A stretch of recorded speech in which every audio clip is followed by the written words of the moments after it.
They're watching you always. You think they aren't. You think people are too busy with their own chaos to notice yours. But the truth is, even in their distraction, they observe more than you realize. And in that quiet observation, they form judgments that will either strengthen your position or unravel it. Most men collapse not because they were struck directly, but because they exposed the parts of themselves that should have remained unseen. If you wish to remain untouchable, then listen with the ears of one who understands war, because this is war, social war, psychological war, spiritual war, and in war you never show the enemy your unguarded flank. The first thing you must never do in front of others is explain yourself. You think you're clarifying. You think you're mending confusion. You're not. You're bleeding. Every time you justify your actions, your tone bends to accommodate someone else's understanding of you. In that moment, you are no longer the author of your own narrative. You are on trial. And in trying to win their favor, you've already conceded your power. Never explain. Let them misunderstand. Let the silence do the work. A man who knows what he's doing does not owe an answer. Those who demand one are trying to trap you in a courtroom you didn't agree to enter. Keep your composure. Let your results be your testimony. A ruler who explains himself too often is no longer feared. He becomes relatable, and what is relatable is killable. The second mistake is even more subtle. Apologizing for who you are. There's a time and place for apology, but most of the time, what you're really doing is asking for permission to exist, and that is fatal. When you apologize for your tone, your confidence, your ambition, or your presence, you signal that those things are negotiable, that they can be trimmed, softened, shaved down to fit the comfort of others. The moment you do that, you invite the wolves, because the crowd doesn't want your truth, they want your compliance. Apologizing for being too intense, too cold, too assertive, too focused, is the first step to becoming forgettable. Let them feel the edge. You were not born to be digestible. If your truth disturbs their peace, then their peace was built on a lie. Let it crumble. I've seen too many men shrink themselves to maintain peace in rooms not worth their presence. And what do they get in return? Temporary approval, the illusion of acceptance, and behind closed doors, contempt. Never forget, if they can guilt you into an apology, they can mold you into anything, and the molded man, the man who shapes himself to every hand that touches him, becomes clay, soft, spineless, disposable. There is a reason statues are carved from stone, not sand. You must become the same, solid, immovable. You can adjust your strategy without compromising your essence. You can be diplomatic without bowing. But do not let them think you are sorry for being what the times require. A man with sharp edges, a man who sees the game for what it is. Empires are not built by apologetic hearts. They are built by quiet vision and unapologetic execution. Look at history. Look at the conquerors. They weren't busy explaining themselves in town halls or writing long letters of regret. They moved, they acted, and the world followed. Or it didn't. But either way, they remained sovereign. So when you enter a room, do so with the silent certainty of one who does not beg for permission to exist. You are not there to be liked. You are there to leave an impression, preferably one that lingers longer than your absence. Understand this. Every moment in public is theater. Every glance, every hesitation, every smile is a line in a script you may not have written, but must perform with precision. The audience is not always visible. Sometimes they are quiet. Sometimes they pretend not to care, but they are taking notes. They are deciding where you rank. And the moment you forget that, you slip. You laugh too nervously. You explain too much. You apologize too quickly. And they see it. They might smile. They might nod. But inside, they've categorized you. Weak, needy, eager to be understood. And from that moment forward, your power is compromised. That is the cost of these two behaviors. You lose control of the narrative. You become the reactive one. The one who adjusts, who pleads, who performs. That is not strategy. That is surrender. And in a world that feeds on perception, surrender is the beginning of death. So stop thinking you can win people over by offering them more of yourself. The more they see, the more they dissect. The more you speak, the more they find cracks. And the more you try to soothe their doubts, the more they grow. Power is not earned through exposure. Power is maintained through controlled silence. A man who needs to be understood is already lost. A man who seeks only to be respected moves differently. He says less, he does more. He lets the mystery thicken, because mystery protects the throne. You don't owe anyone your clarity. Let them sit in their confusion. If they can't read you, they can't predict you. And if they can't predict you, they can't control you. That is the first law of power: be unreadable. And that law begins by refusing to explain or apologize. Hold your frame, let them adjust. And yet, even those who master silence often betray themselves through something far more insidious: the need to vent. The third thing you must never do in front of others is complain. It may feel harmless, it may feel honest, but it is a quiet broadcast of your own helplessness. When you complain, what you are really saying is, "I am not in control." That confession, even when disguised as casual frustration, stains your image. Power is not about how you feel, it's about what you project. And a man who vents publicly about his circumstances, his enemies, or his limitations has already surrendered to them. Do you understand? Every complaint you voice reinforces the chains you wear. People may nod with sympathy, they may pretend to listen, but inside, they are repositioning you in their minds, from sovereign to subject. They begin to see you not as a leader, but as a victim of circumstance. And there is no glory, no respect, no fear in a man who can be undone by his own feelings. You want relief? Go to war with your problem, not to your audience. A king does not whine about the weather, he adjusts the sails. Closely related to this is the fourth thing: never boast. Insecure men confuse boasting with confidence. But the truth is, when you have to announce your value, it means they can't see it. And if they can't see it, maybe it's not there. True strength is recognized without explanation. A lion doesn't need to declare that he's a lion. His presence makes it known. But weak men speak too much. They name drop, they list their accomplishments, they build shrines to themselves out of sentences. Why? Because they are still trying to convince even themselves that they matter. This desperation leaks through every word. It's repulsive. It invites challenge. When you boast, you place a target on your back. And worse, you tether your worth to the validation of others. Silence is more terrifying than noise. When a man walks into a room and says nothing, but carries the weight of mastery in his posture, they feel it, and they adjust accordingly. But the one who walks in needing to be known, needing to be liked, needing to be applauded, he will always leave with less than he came in with. Remember this: the more you speak of your power, the less you actually have. These two behaviors, complaining and boasting, are twin betrayals of inner stillness. One screams pain, the other screams emptiness. Both reveal a man who has lost his center, and worse, they give away your emotional map. Now they know what frustrates you. Now they know what you crave. That is intelligence in enemy hands. You have fed the room the very ammunition that will be used to destroy you. In the court of perception, your weakness will not be forgiven, it will be used. Study history. The ones who fell weren't always weak. They were just too transparent. And transparency for a man seeking power is a form of suicide. You must become a mirror, not a window. Let them see themselves in you, not the depths of your soul. Even among allies, silence protects. The truth is, most people are not strong enough to hold what you carry. They will either envy it, fear it, or misunderstand it. So why offer it freely? Why bleed in front of eyes that don't know how to recognize royalty? Your silence is sacred. Let them call it arrogance. Let them call it coldness. Those are the words of those who have never met true discipline. You are not here to be understood. You are here to remain unshaken. Say nothing. Endure much. Build everything. Let the results echo. That is the path. That is how you rise. If they push you to open up, smile. If they try to bait you into validation, nod. If they whisper that you're too quiet, let them drown in their own noise. The man who can keep his power hidden is the most dangerous man in the room. Not because he is loud, but because he is unreadable, because he does not flinch, because he does not bleed publicly, because he has mastered the art of containment. And in that containment lies the key to every empire that was ever built, and every rebellion that ever succeeded. Show them nothing, make them guess. That's how kings move. They'll often ask you to be real with them. But what they truly mean is, show me your vulnerability so I can measure how to approach you, use you, break you.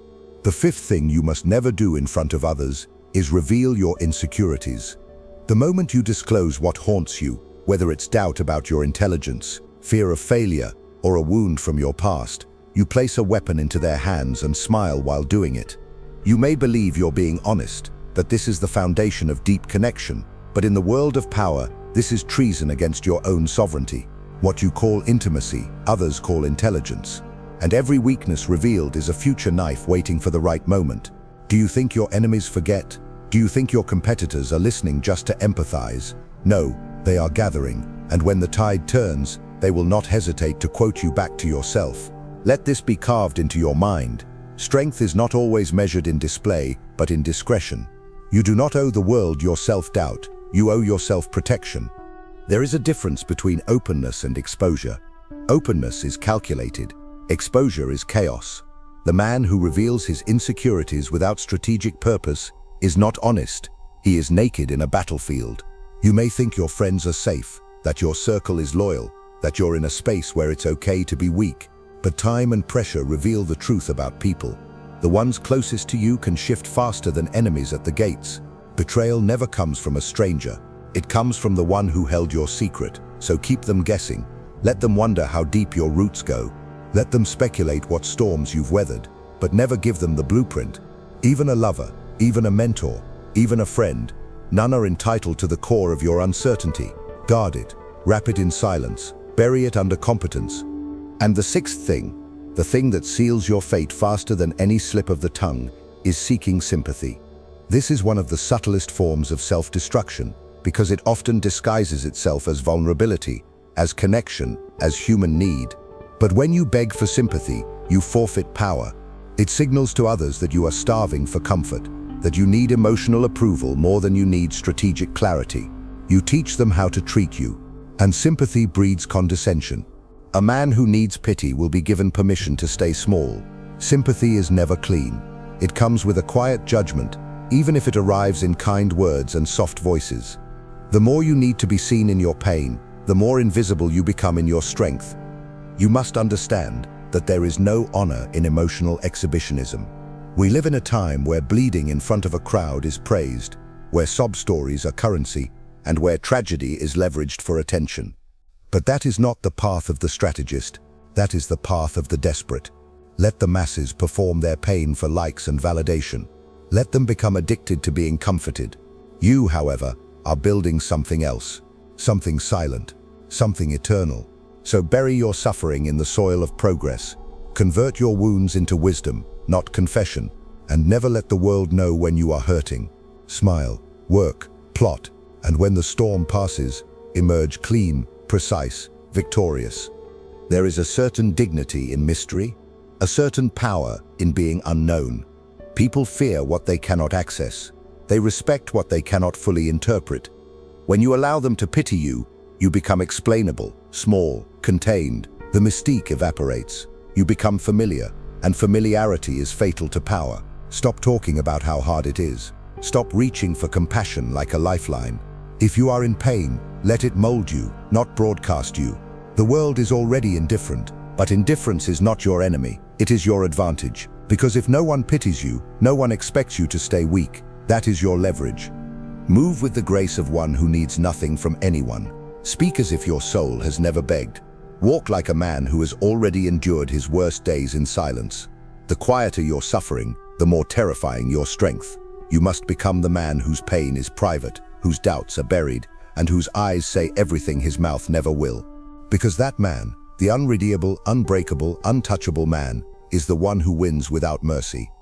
There's a kind of hunger that devours men long before failure does. It is the hunger to be liked. The seventh thing you must never do in front of others is seek approval.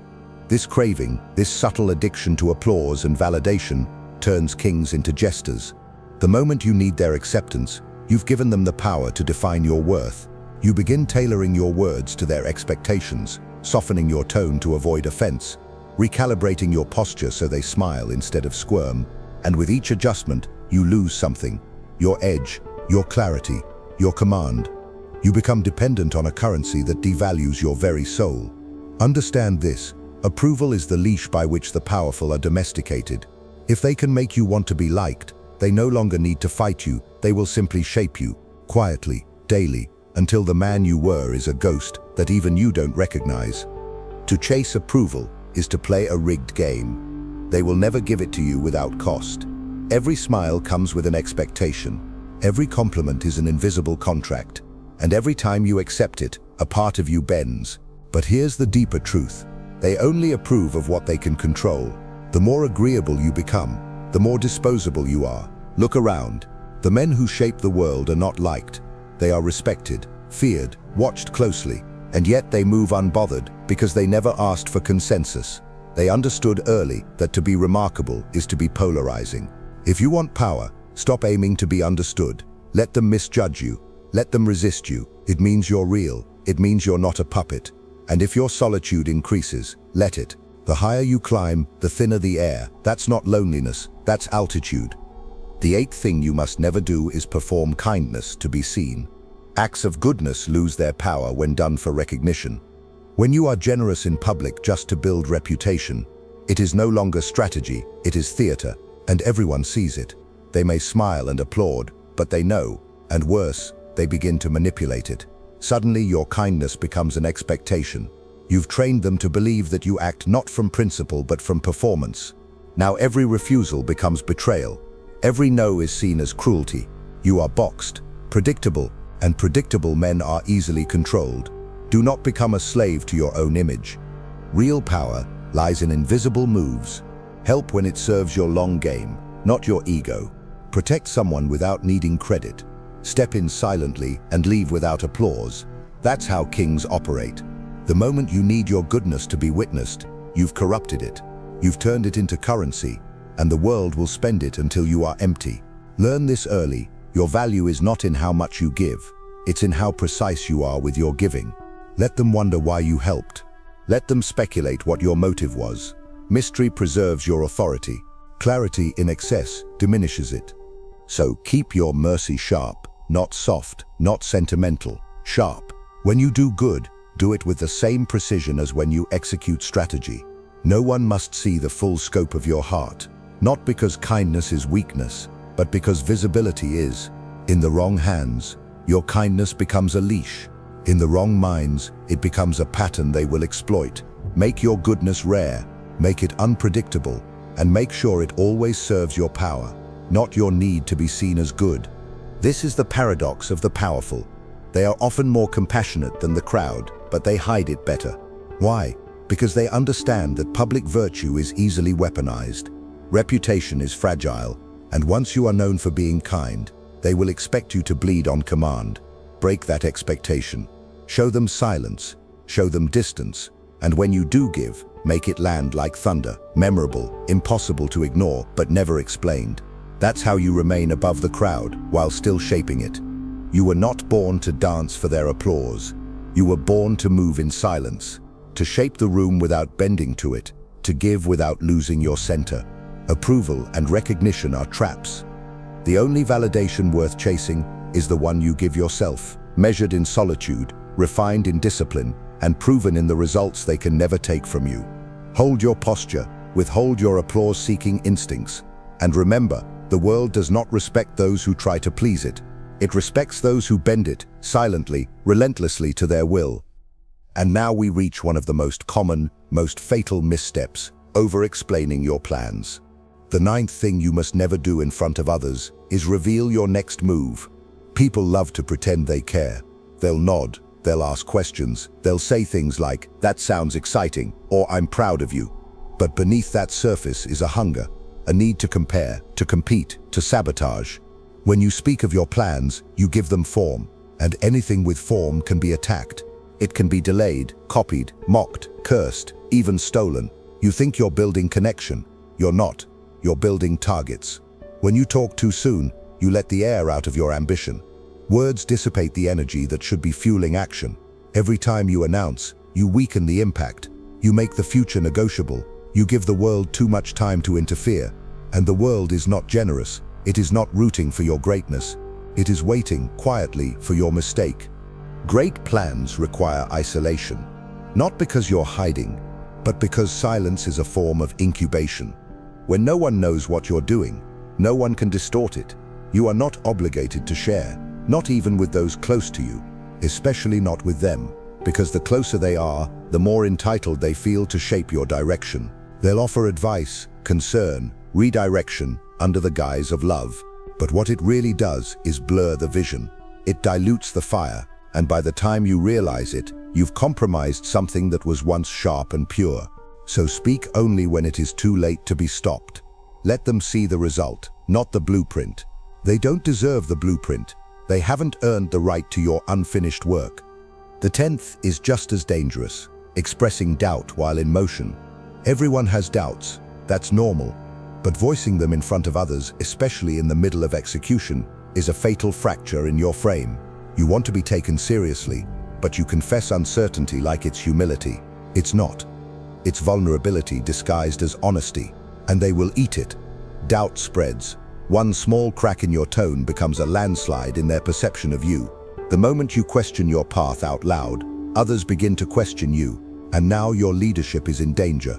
Your momentum is compromised. Confidence is not just a feeling, it's a structure. When that structure wobbles, it infects everything you've built. You may think you're being transparent. You may believe that showing doubt makes you human. But remember this, power does not apologize for thinking. It corrects itself silently. You can change your mind, you can pivot, you can evolve, but never make that process public. Let them think you've known all along. Let them see only the finished product, never the internal war it took to get there. Your doubt is your own. Carry it in private, burn it in silence, and return to the world with a sharpened edge, not a wounded voice. People don't follow perfection, they follow certainty. Even if you're wrong, they'll follow if you're sure. And that is why expressing doubt is more dangerous than being mistaken. A wrong decision with full conviction moves mountains. A right one with hesitation dies in committee. When you lead, when you act, when you build, do it with the posture of inevitability. And if you tremble, do it behind closed doors. Because no one is inspired by a hesitant king. They admire the man who moves forward despite the storm, despite the unknown, despite the weight in his chest. That's the man who shapes history. That's the man who becomes legend. So keep your plans veiled. Keep your doubts buried. Let the world see a wall, not a window, a silhouette, not a confession. When they wonder what you're doing, let them wonder. When they ask what you're building, smile and change the subject. The most powerful moves are made in silence, and the most successful men are the ones whose names are only spoken once the dust has already settled. Stop narrating your rise. Just rise, quietly, brutally, without permission. You don't owe them a warning shot. You don't owe them your thought process. You owe yourself the victory. And when that victory comes, let it speak louder than all the words you never said. That is power. That is discipline. That is how kings move in a world that wants them predictable. And now we arrive at the final two sins, acts so common they've become invisible, yet so corrosive they dissolve power from the inside out. The 11th thing you must never do in front of others is lose emotional control. Anger, jealousy, desperation, these are weapons best sheathed. The world has taught you that expressing emotion is healthy, that letting it out is a form of release. And perhaps in private it is. But in public, it is ruin. When you lose your temper, when you raise your voice, when you show how deeply something pierced you, you are broadcasting your buttons. You are telling the room, this is where I break. And someone sooner or later will press that exact spot. Not because they hate you, but because power invites opposition. They want to see if you're real, if your mask is armor or paper. The moment your emotions are visible, your strategies become predictable. And predictability is the first step toward irrelevance. Even in betrayal, even in injustice, you must remain still. Not robotic, not numb, but composed. That composure is what separates leaders from loud men. You think your anger shows strength. It doesn't. It shows fragility.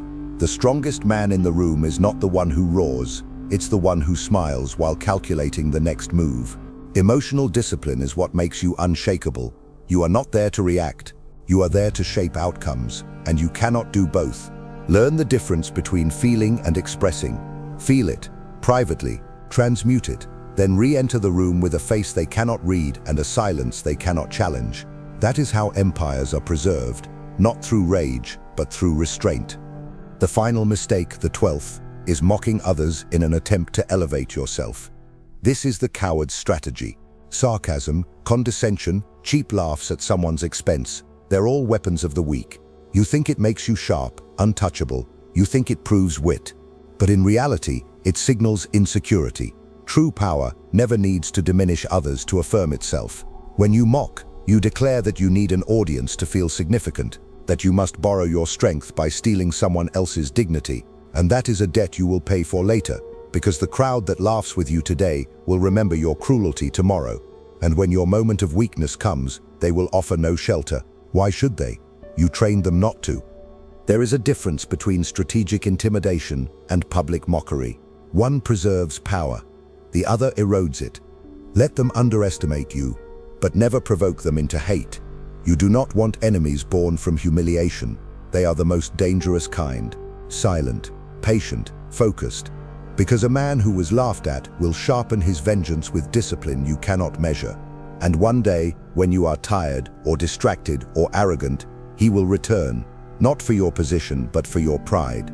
Preserve your enemy's dignity even in victory, not because they deserve it, but because you do. You are not a jester, you are a sovereign. Speak with precision, act with honor, move like a god who never descended to petty insult. You must understand, everything you do in public is instruction. You are teaching the world how to see you, how to treat you, how to remember you.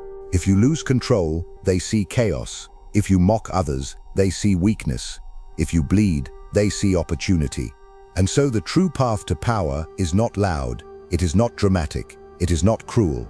It is disciplined, invisible, sharp as a blade pressed to the spine. The room should feel your presence before you speak and remember your absence long after you leave. That is the signature of a man who gave them nothing but took everything.